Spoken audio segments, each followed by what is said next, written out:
السلام علیکم، سبسکرائب کریں ہمارے چینل کو اور بیل آئیکن کو کلک کرنا نہ بھولیں تاکہ آپ دیکھ سکیں ہماری نئی نئی ویڈیوز۔ ناظرین گرامی قدر، السلام علیکم ورحمۃ اللہ وبرکاتہ۔ آج کا ہمارا موضوع ہے 14 گواہوں کی گواہی آپ کے حق میں یا آپ کے خلاف۔ بات شروع کرنے سے پہلے میں گزارش کروں گا کہ اگر آپ ہمارے چینل پر نئے ہیں تو ہمارے چینل کو سبسکرائب کریں، بیل کو دبائیں، آل پر کلک کریں، ویڈیو پسند آنے پر لائک کریں اور دوست و احباب میں شیئر کریں۔ ڈیئر ویورز، 14 گواہ ایسے ہیں جو بالواسطہ یا بلا واسطہ، ڈائریکٹ یا انڈائریکٹ ہمارے ساتھ لگے ہوئے ہیں۔ ہمارے اعمال، ہمارے افعال، ہمارے اقوال، ہماری زبان سے نکلی ہوئی باتیں، ہمارے قلم سے نکلے ہوئے نقوش، ہماری آنکھوں سے دیکھی ہوئی چیزیں اور ہمارے کانوں سے سنی ہوئی باتیں، ہماری نشست و برخاست، ہماری حرکات و سکنات، ایک ایک چیز کو ریکارڈ کر رہے ہیں، محفوظ کر رہے ہیں، جو قیامت کے دن اللہ تبارک و تعالیٰ کے سامنے یا تو ہمارے حق میں گواہی دیں گے یا ہمارے خلاف مدعی بن کر کھڑے ہوں گے۔ ان 14 چیزوں میں 9 چیزیں ایسی ہیں جو خود ہمارے بدن سے، ہمارے جسم سے اور ہماری ذات سے وابستہ ہیں۔ اگر انسان اچھے اعمال کرے گا، نیکیاں کرے گا، بھلائیاں کرے گا، لوگوں کو سکھ پہنچائے گا، اللہ کی رضا اور خوشنودی والے کام کرے گا، تو یہ چیزیں انسان کے حق میں سفارشی بن کر کھڑی ہوں گی، اس کی بخشش کروائیں گی اور اسے دارالخلد میں پہنچا کر ہی دم لیں گی۔ اور اگر انسان برے اعمال کرے گا، کفر میں اور شرک میں مبتلا ہوگا، گناہوں کے کام کرے گا، اللہ کو ناراض کرے گا، اللہ کی مخلوق کے ساتھ غلط ویوہار کرے گا، تو یہ چیزیں ہمارے خلاف کھڑی ہوں گی اور ہمیں نار سقر کا مزہ چکھوا کر ہی دم لیں گی۔ 3 چیزیں وہ ہیں جن کو اللہ تبارک و تعالیٰ نے سورۃ النور کے اندر بیان فرمایا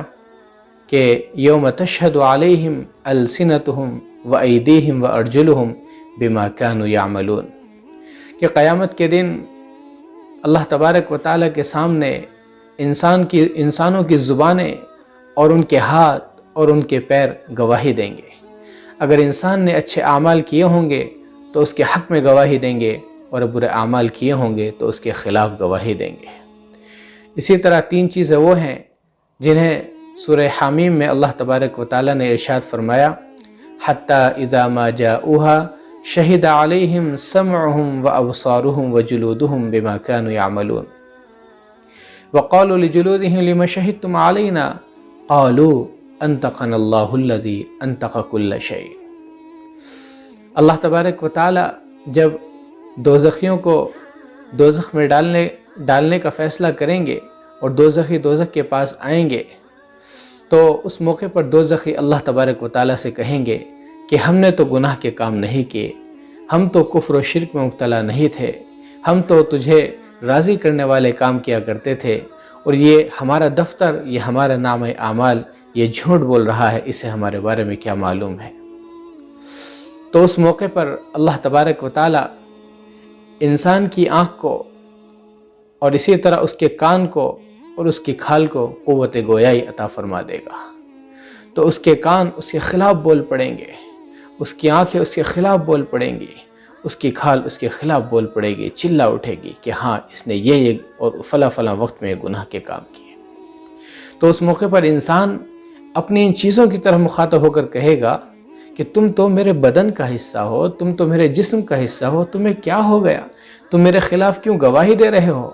تو یہ چیزیں کہیں گی کہ جس اللہ نے ہر چیز کو بولنے کی صلاحیت دی ہے، جس اللہ نے ہر چیز کو قوت گویائی عطا فرمائی ہے، اس اللہ نے آج ہمیں بھی قوت گویائی عطا فرمائی ہے اور ہمیں تمہارے خلاف بولنے کا حکم دیا ہے، اس لیے ہم تمہارے خلاف بول رہے ہیں۔ اسی طرح 3 چیزیں اور ہیں جن کو اللہ کے نبی صلی اللہ علیہ وسلم نے جن کے بارے میں فرمایا کہ قیامت کے دن ان 3 چیزوں سے کہا جائے گا اس میں ایک ران ہوگی، ایک گوشت ہوگا اور تیسرے انسان کی ہڈیاں ہوں گی۔ وَيُقَالُ لِفَخِذِهِ وَلَحْمِهِ وَعِظَامِهِ أَنْتِقِ فَتَنْتِقُ فَخِذَهُ وَلَحْمُهُ وَعِظَامُهُ بِعَمَلِهِ۔ اللہ تبارک و تعالی ران کو، اسی طرح گوشت کو اور ہڈیوں کو خود انسان کے خلاف بولنے کا حکم دے گا، تو یہ تینوں کی تینوں چیزیں بول پڑیں گی۔ انسان نے جو بھی عمل کیے ہوں گے یہ سب بیان فرما دیں گے۔ اسی طرح انسان کا وہ مال جس کو اس نے ناجائز طریقے سے حاصل کیا ہوگا، لوٹ کر حاصل کیا ہوگا، کھسوٹ کر حاصل کیا ہوگا، چوری کر کے اور ڈاکے ڈال کر حاصل کیا ہوگا، کسی کا حق مار کر حاصل کیا ہوگا، ناجائز طریقے سے اور حرام طریقے سے حاصل کیا ہوگا، وہ مال بھی انسان کے خلاف قیامت کے دن گواہوں میں شامل ہوگا اور اس کے خلاف گواہی دے گا۔ اسی طرح کرامن کاتبین جو ہر وقت ہمارے ساتھ لگے رہتے ہیں، ہماری ایک ایک چیز کو نوٹ کرتے رہتے ہیں اور ہر چیز کو جانتے ہیں، یہ بھی ہمارے خلاف گواہی دیں گے۔ ہم نے اچھے اعمال کیے ہوں گے تو ہمارے حق میں، اور برے اعمال کیے ہوں گے تو ہمارے خلاف گواہی دیں گے۔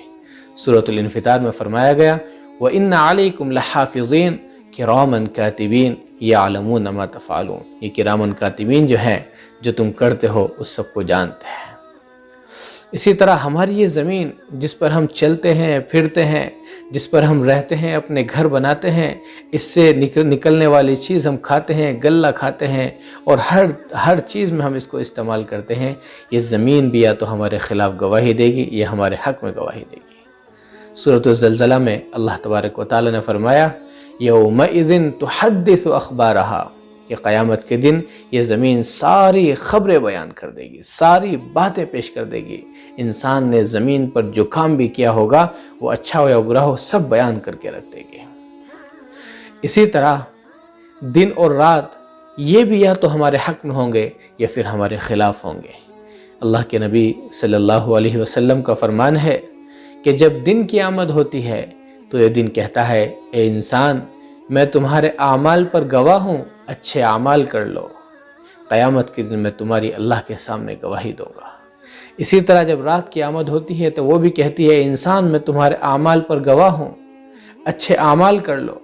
قیامت کے دن اللہ کے سامنے میں تمہاری گواہی دوں گی۔ اگر انسان نے اچھے کام کیے ہوں گے تو دن اور رات گواہی دیں گے انسان کے حق میں، ورنہ اس کے خلاف گواہی دیں گے۔ ناظرین گرامی، اللہ تبارک و تعالیٰ نے ان 14 چیزوں کو ہمارے خلاف کیوں گواہ بنایا ہے؟ اللہ تبارک و تعالیٰ ان سے کیوں گواہی دلائیں گے؟ دراصل بات یہ ہے کہ جب ہر انسان کا فیصلہ ہو جائے گا، جنتی جنت میں چلے جائیں گے اور دوزخی دوزخ میں جانے لگیں گے، تو اس موقع پر دوزخی کہیں گے اے اللہ، اے ہمارے رب، اے ہمارے پروردگار، ہم نے تو کفر و شرک نہیں کیا، ہم نے تو تجھے ناراض کرنے والے کام نہیں کیے، ہم نے تو تیری خوشنودی اور رضا والے کام کیے ہیں، ہمیں اس دوزخ میں کیوں ڈالا جا رہا ہے؟ تو اللہ کہے گا کہ بھئی تمہارے جو نامہ اعمال ہے یہ خود بتا رہا ہے کہ تم نے کیا کیا ہے۔ تو وہ کہیں گے ہمارا بھی تو جھوٹ بول رہا ہے، اسے کیا معلوم کہ ہم کیا کر کے آتے تھے۔ تو اس موقع پر اللہ تبارک و تعالی خود انسان کے اعضاء کو اور جو چیزیں انسان سے وابستہ ہیں ان چیزوں کو قوت گویا عطا فرما دیں گے۔ لہٰذا انسانوں کی آنکھیں بول پڑیں گی، انسان کے کان بول پڑیں گے، انسان کی زبان بول پڑے گی، انسان کے ہاتھ بول پڑیں گے، اس کے پیر بول پڑیں گے، اس کی ران بول پڑے گی، اس کا گوشت بول پڑے گا، اسی طرح اس کی ہڈیاں بول پڑیں گی، اس کا جو مال ہوگا وہ بول پڑے گا، زمین بول پڑے گی، فرشتے بول پڑیں گے، اور دن اور رات یہ اس کے خلاف کھڑے ہو جائیں گے۔ یہ ساری کی ساری چیزیں، یہ 14 کی 14 چیزیں انسان کے خلاف گواہی دیں گی اور اسے جہنم رسید کروا کر رہیں گے۔ تو ناظرین گرامی، اس لیے ہمیں چاہیے کہ ہم اس دنیا کی چھوٹی سی، معمولی سی اور مختصر سی زندگی میں اللہ کی رضا والے کام کریں، اللہ کی خوشنودی والے کام کریں، ہر وقت اللہ کو راضی کرنے کی فکر میں لگے رہیں۔ یہ انسان کی زندگی اتنی مختصر ہے کہ اسے معلوم نہیں کہ اس کی کب روح قبض کر لی جائے۔ ایک انسان رات میں سوتا ہے، اسے معلوم نہیں کہ صبح کو زندہ اٹھ جائے گا نہیں۔ ایک انسان گھر سے باہر نکلتا ہے، اسے معلوم نہیں کہ واپس گھر آ جائے گا نہیں۔ ایک انسان کوئی بھی کام کرتا ہے، حتیٰ کہ انسان کا جو سانس باہر آتا ہے اسے یہ معلوم نہیں کہ اب میرے سانس دوسرا سانس اندر جائے گا نہیں، یا جو سانس انسان کے اندر چلا گیا اسے باہر آنے کی بھی امید نہیں ہے۔ تو یہ دنیا کی مختصر سی اور چھوٹی سی زندگی ہے۔ قیامت کا ایک دن دنیا کے مقابلے یا تو 1000 سال کا ہوگا یا 50,000 سال کے برابر ہوگا، یہ انسان کے اعمال کے اعتبار سے ہوگا۔ تو اس حساب سے اگر ایک انسان کو دنیا کے اندر 60 سال کی زندگی ملتی ہے تو قیامت کے حساب سے صرف اس کو 2.5 منٹ زندگی میسر ہے جو دنیا کے اندر ہے۔ اب ان 2.5 منٹ کے اندر وہ یا تو اللہ کو راضی کر لے یا پھر شیطان کو اپنا دوست بنا لے۔ تو ناظرین گرامی، اس لیے ہمیں چاہیے کہ ہم نیک اعمال کریں، اچھے اعمال کریں، اللہ کو راضی کرنے والے اور خوش کرنے والے کام کریں، ہر طرح کے مأمورات اور معروفات کو انجام دینے کی کوشش کریں اور منکرات اور منہیات سے اپنے آپ کو دور رکھنے کی کوشش کریں۔ اگر ہم نے ایسا کیا تو یہ 14 کی 14 چیزیں قیامت کے دن ہمارے حق میں اللہ کے سامنے کھڑی ہوں گی، سفارشی بنیں گی اور ہم کو جنت میں پہنچانے کا ذریعہ بنیں گی۔